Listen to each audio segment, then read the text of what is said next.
Sciatica వెన్నునొప్పి సమస్యలకు మన కరీంనగర్ లో అత్యాధునిక వైద్య పరిష్కారం. Non surgical robotic spinal decompression మరియు క్లాస్ 4 లేజర్ ద్వారా treatment. Active life physiotherapy centre లో వెంటనే సంప్రదించండి. నిఘా పెంచవలసిన బాధ్యత మీరున్నది. ప్రశాంతంగా ఉన్న కరీంనగర్ నగరాన్ని దోపిడీ దొంగలు శైర విహారం చేసి పట్టపగలే తుపాకులతోటి ఎత్తుకపోవడం చాలా బాధాకరం.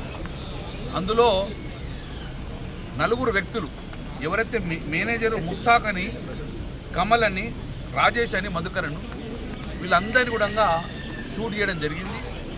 ఒక ముస్తాక్ అనే మేనేజర్కు కొంచెం సీరియస్గా కూడా ఉండడం జరిగింది. భగవంతుడి దయలో వాళ్ళందరూ కోలుకోవాలని చెప్పేసి ట్రీట్మెంట్ మంచిగా ఇవ్వాలని చెప్పడం మేము కోరుతున్నాం. మేము కూడా మనం వర్తిస్తాం. ఒకటి మాత్రం చెప్పగలుగుతాం, కరీంనగర్ స్మార్ట్ సిటీ అయింది. కరీంనగర్ స్మార్ట్ సిటీలో ప్రధాన అంశము కరీంనగర్ భద్రత. కరీంనగర్ భద్రత అనేది ప్రధాన అంశం, డెవలప్మెంట్తో పాటు ప్రధాన అంశం. దానిలో భాగంగా నేను మంత్రిగా ఉన్నప్పుడు 711 కెమెరాలు పెట్టించిన టౌన్లో. 711 ఈ కెమెరాలు నిఘా నిరంతరం చేస్తూ కూడా దీనికి కమాండ్ కంట్రోల్ నేనే ఆ రోజు ఓపెన్ చేసినాను. కమాండ్ కంట్రోల్ మున్సిపాల్లో కమాండ్ కంట్రోల్ పెట్టింది దేనికోసం అంటే కరీంనగర్లో ఎక్కడ చిన్న డ్రాప్ వచ్చినా, ఒక అగంత కూడా వచ్చినా, ఒక అప్రమత్తమైతే విధంగా ఈరోజు ఒక కమాండ్ కంట్రోల్ ఉండాలి. ఏం చేస్తుంది కమాండ్ కంట్రోల్?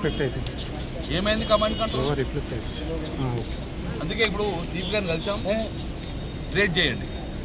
మేము నిఘా వైఫల్యం అని అంటలేము, మేము నిరుత్సాహపడతలేము, కానీ it should not be repeat again. మళ్ళీ మీరు పోలీస్ వ్యవస్థ ప్రజలు మళ్ళీ అర్ధరాత్రి కానీ భయభ్రాంతులు లేకుండా తిరిగే విధంగా ప్రజలకు నమ్మకం కలిగేది. ఇది రిపీట్ కాకూడదు. గతంలో కాలేదు, ఇక ముందు కాకూడదు. ఎక్కడ దోషులు ఉన్నా కూడా ఈ 710 కెమెరాలలో చూసి వాళ్ళు నిఘాను పెట్టేసి 80% దోషులను పట్టుకోవాలి. 24 గంటలని పట్టుకోవాలి, దొరకకుండా ఉండదు. అందులో ఇంకోటి ఏంటంటే ఎవరికి మాస్కులు లేదు అంటే ఎంత ధైర్యం అండి. అంటే దేని మీద ఛాలెంజ్ చేస్తున్నావు? ప్రభుత్వాలను ఛాలెంజ్ చేస్తున్నావా? పోలీస్ వ్యవస్థను పాలన చేస్తున్నావా? ఒక్క మాస్క్ లేకుండా వచ్చి ఉద్యమం ఏం చేస్తారు? విధంగా ప్రభుత్వం వైఫల్యంగా అభివృద్ధి భావిస్తుంది. ఇది జరగకూడదు, జరిగింది.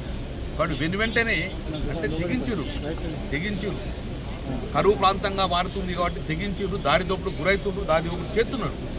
ఇది చాలా భయంకరం. రేపు పొద్దున రాబోయే కాలంలో ఇన్వెస్టర్లు కరీంనగర్ రావాలంటే భయపడతారు, ఇండస్ట్రీలు కరీంనగర్ రావాలంటే భయపడతారు, షాపులు బయట రాబడతారు. కాబట్టి ఆ భయం తీసేయని చెప్పి ప్రభుత్వాన్ని, పోలీసులు నేను కోరుతున్నాను.